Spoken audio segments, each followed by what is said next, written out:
Hola, soy Jonathan Mejía y hoy los acompañaré explorando la redacción de las últimas secciones de un protocolo de investigación.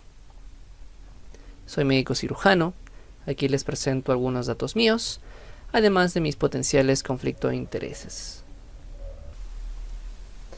En este video hablaremos sobre las limitaciones. Vamos. ¿Qué son las limitaciones?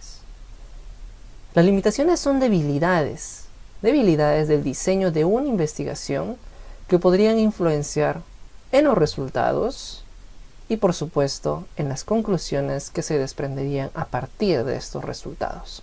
Ojo con esto, todos los estudios, sean observacionales hasta ensayos clínicos, tienen limitaciones. Es difícil de que exista el estudio perfecto.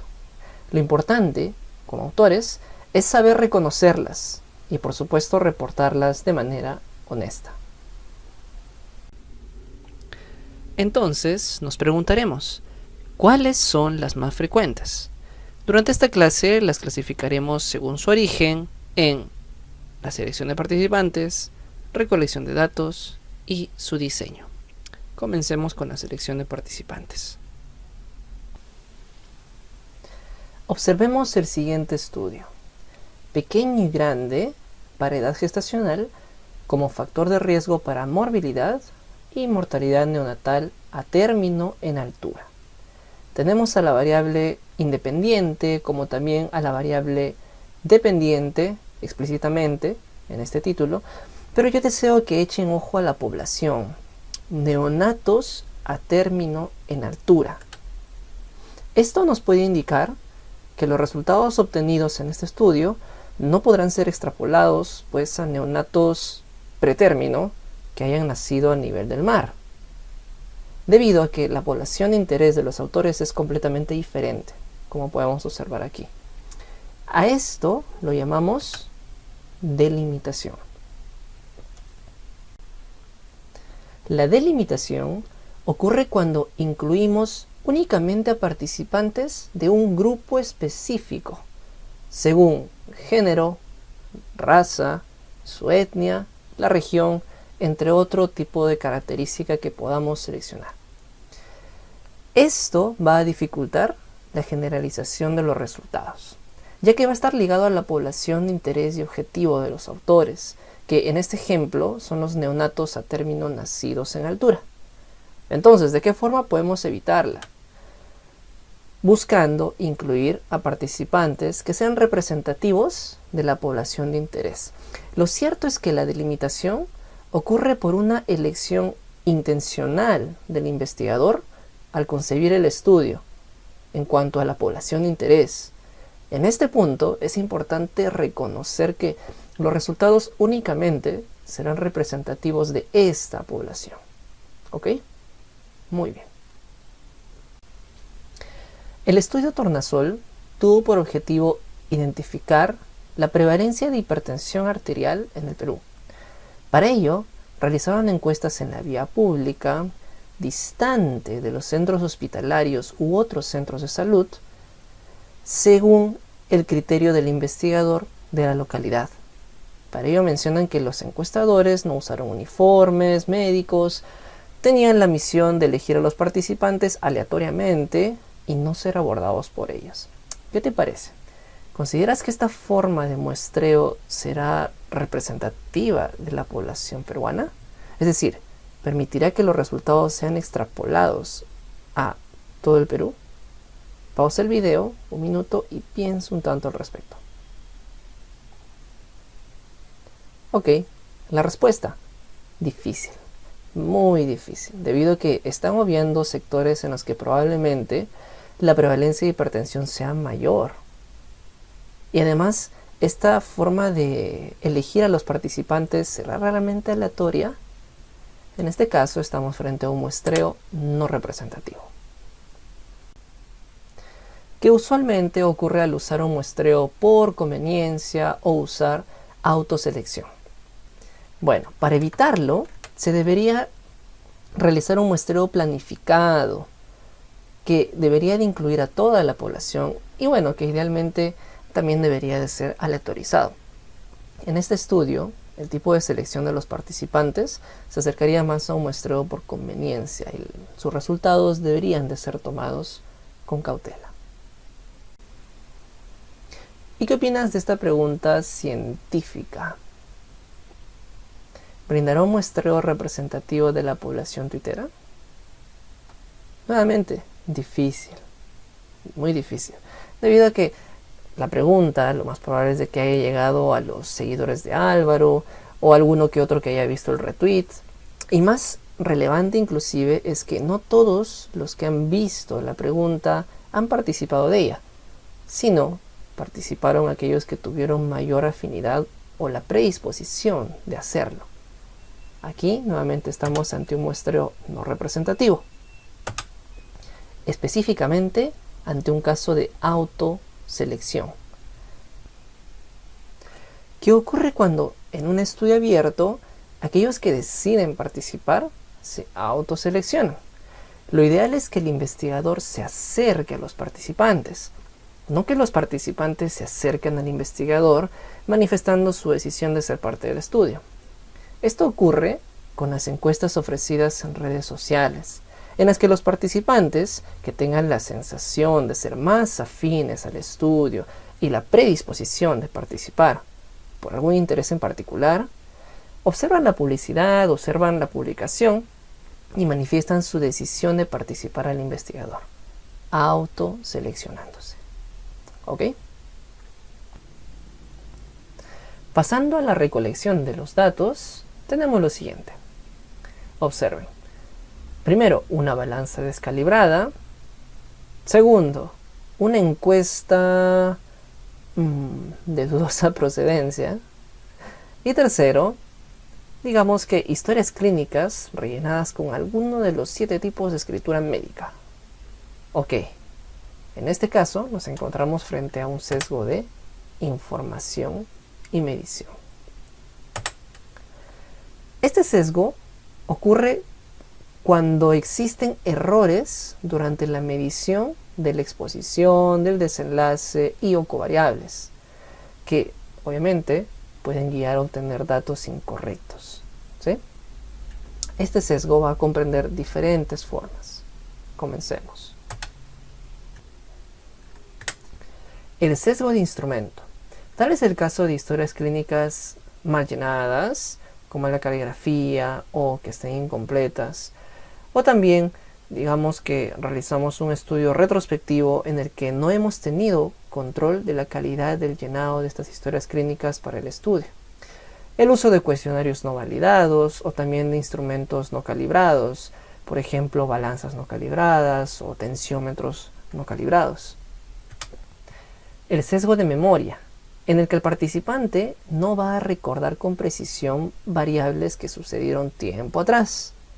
Imaginen preguntar a una persona de 25 años por la edad a la que aprendió a caminar. Resultará así, ¿cierto? ¿No creen? El sesgo del entrevistador. Durante la entrevista, el entrevistador va a guiar al participante a responder según la idea preconcebida que tiene el entrevistador sobre la hipótesis del estudio, lo que va a resultar en una respuesta alejada de la idea original del participante. El sesgo de vigilancia, en donde al realizar un mayor seguimiento a un grupo que al otro, digamos, por ejemplo, durante una corte prospectiva, se realiza más visitas de seguimiento a los pacientes que están expuestos al factor de interés que aquellos que no lo están. Esto va a llevar a detectar el desenlace con más frecuencia en el grupo que está expuesto a este factor de interés. Lo ideal es de que el seguimiento sea similar para ambos grupos, ¿sí? Y por último tenemos el sesgo de deseabilidad social, en el que los encuestados adecúan sus respuestas para dar una mejor imagen de ellos, sin dar una auténtica respuesta. Esto es muy usual cuando se pregunta por temas tabú o temas estigmatizados, digamos, sobre la sexualidad, sobre el aborto, etcétera, etcétera. Y bueno, para evitar estos sesgos de información o medición, debemos de planificar cuál sería la mejor forma de medir cada variable. Tener cuidado y ver bien que los instrumentos estén validados y calibrados, que se realicen evaluaciones estandarizadas, entre otros. Muy bien. Por último, tenemos la sección del diseño.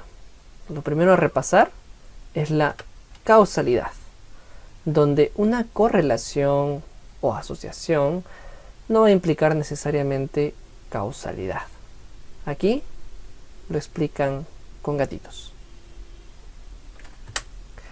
Ciertamente la causalidad es algo que debería ser estudiado a profundidad, probablemente en un curso entero, pero aquí les dejamos un brevísimo resumen. La causalidad implica demostrar que una exposición es causa de un desenlace. Por lo general, no podemos establecer causalidad con estudios observacionales, ¿sí? Para superarla, podemos apoyarnos de los criterios de Bradford y Hill, que son un total de 9. De ellos, hagamos hincapié en la evidencia experimental de ensayos clínicos aleatorizados. Y por mencionar pues algunos otros, tenemos a la fuerza de la asociación, es decir, la magnitud del efecto que se obtiene, la consistencia de los resultados, es decir, que los resultados sean similares entre los estudios que responden a una misma pregunta de investigación, el gradiente biológico en la relación dosis-respuesta, donde al brindar una mayor dosis debería de haber una mayor respuesta o viceversa. Y por último, que esto sea lógico en cuanto a sus bases biológicas y fisiológicas, plausibilidad. ¿Sí? Para la siguiente limitación tenemos el caso de estudiar si el fumar se asocia a la depresión. Para ello, imaginemos que se realiza un estudio transversal, o bueno, un estudio de casos y controles. En este estudio de casos y controles, primero identificamos a las personas que tienen la depresión, es decir, el desenlace, a quienes les preguntamos si es que en el pasado fumaban un número X de cajetillas al día para de esa forma considerarlas como fumadoras o no fumadoras. Pero, ¿estás seguro de que el fumar ocurrió antes de la depresión? ¿No pudo haber ocurrido que la depresión sea la causa del fumar? Ah, ok. Aquí estamos frente al fenómeno de causalidad inversa. La causalidad inversa es aquel fenómeno en el que el desenlace precede, es decir, ocurre antes que la exposición. Los estudios transversales y los de casos y controles son los que pueden tener más esta limitación. Para evitarla debemos asegurarnos que la exposición preceda al desenlace, es decir, que la exposición ocurra antes que el desenlace, formulando una línea temporal clara al recolectar los datos, con tal de no caer en este fenómeno de causalidad inversa. Vayamos a este nuevo ejemplo en el que se desea estudiar si el tomar café se asocia al cáncer pulmonar. Pero ¿no les parece que aquí en esta relación falta algo? Les pregunto, ¿cuál es uno de los factores más estudiados y determinantes para el cáncer pulmonar? Ajá, así es, fumar. Y fumar en este caso puede estar influenciando a ambas variables, ya que puede asociarse a ambas de ellas. En este caso, nos encontramos frente al fenómeno de confusión. La confusión ocurre cuando la relación entre la exposición y el desenlace, por ejemplo, entre tomar café y el cáncer pulmonar, puede ser explicada por una tercera variable, es decir, en este caso por fumar. Para evitarla, podemos aleatorizar, generando que ambos grupos en el estudio sean balanceados o equilibrados en cuanto a sus características basales, por ejemplo. Se puede también asignar aleatoriamente la intervención. Se puede realizar ajustes estadísticos por los confusores, los que pueden ser identificados desde la concepción del estudio como confusores teóricos y posteriormente durante los análisis como confusores estadísticos. Y también podemos estratificar según alguna característica de los participantes, entre otras formas de mitigarla o minimizarla. Por último, existen otros tipos de limitaciones que también pueden ser útiles de acuerdo al tipo de estudio que estás desarrollando. Es así que dependiendo del diseño del estudio, te invito a que puedas revisar otras potenciales limitaciones usando las herramientas de riesgo de sesgo. Aquí les dejamos alguna ayuda. Ustedes identifican el tipo de estudio que están utilizando y pueden irse a estas herramientas de riesgo de sesgo para poder aplicarlo a su estudio y encontrar alguna otra limitación. Bien, y entonces, durante la redacción, ¿qué debe contener la sección de limitaciones? Les sugerimos lo siguiente: que mencionen para cada limitación, primero, ¿qué limitación es? Probablemente lo pueden dividir en guiones y comenzar con la limitación, unos 2 puntos, y seguir con el por qué creen que el estudio tendría esta limitación. Ojo aquí que vale decir lo obvio. Y terminan con qué medidas ustedes tomarán para minimizar esta limitación. Para entender mejor esto, veamos un ejemplo. Para el ejemplo de redacción para cada limitación, veamos el siguiente estudio, titulado Asociación entre obesidad y depresión en habitantes de Lima, Perú. Primero mencionamos la sección de limitaciones, hacemos una pequeña introducción y comenzamos a listar cada una de las limitaciones. De rojo estará qué limitación es, de azul el por qué creemos que el estudio tendrá esta limitación, y de verde la medida que estamos tomando para controlarla o para minimizarla. Primero mencionan que hay una delimitación, debido a que la población objetivo van a ser los adultos de Lima. Ok, entonces hay que tener cuidado al extrapolar los hallazgos obtenidos. La segunda limitación es un muestreo no representativo, debido a que usarán un muestreo por conveniencia. Muy bien. ¿Y de qué manera la controlarán?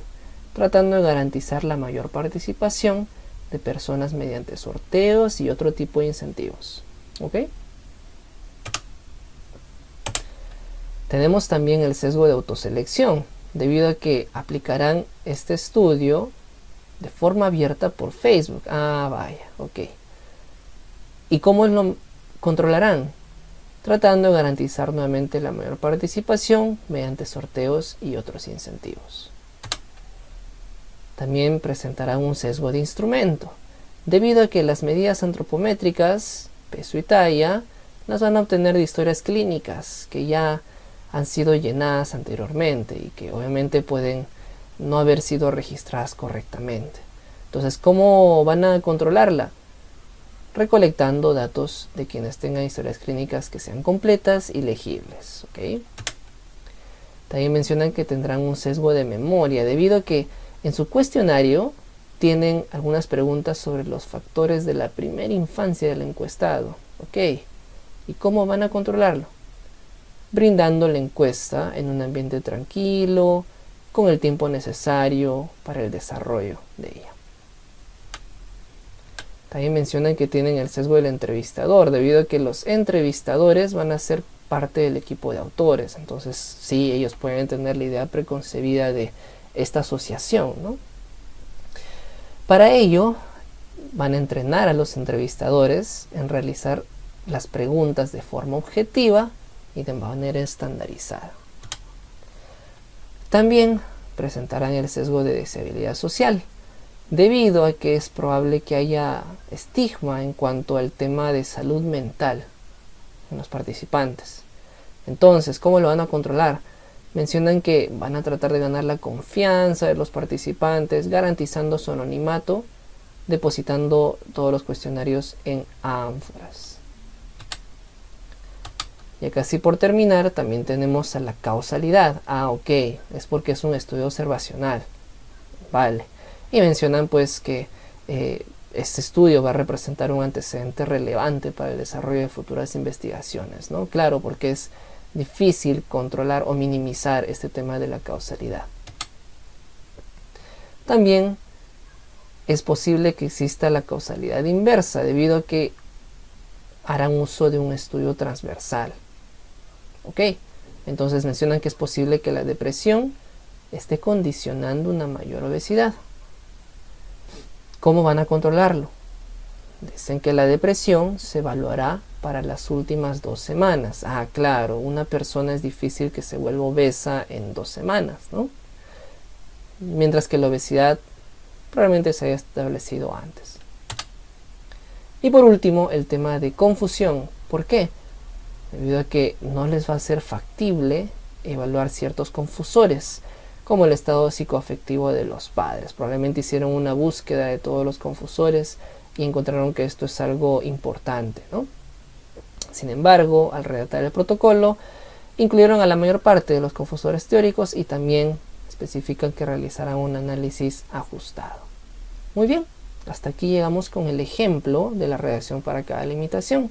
Recuerden siempre mencionar qué limitación es, continuar con el por qué ustedes creen que su estudio tendrá esta limitación y terminan con la medida que tomarán para controlarla o para minimizar su impacto en los resultados.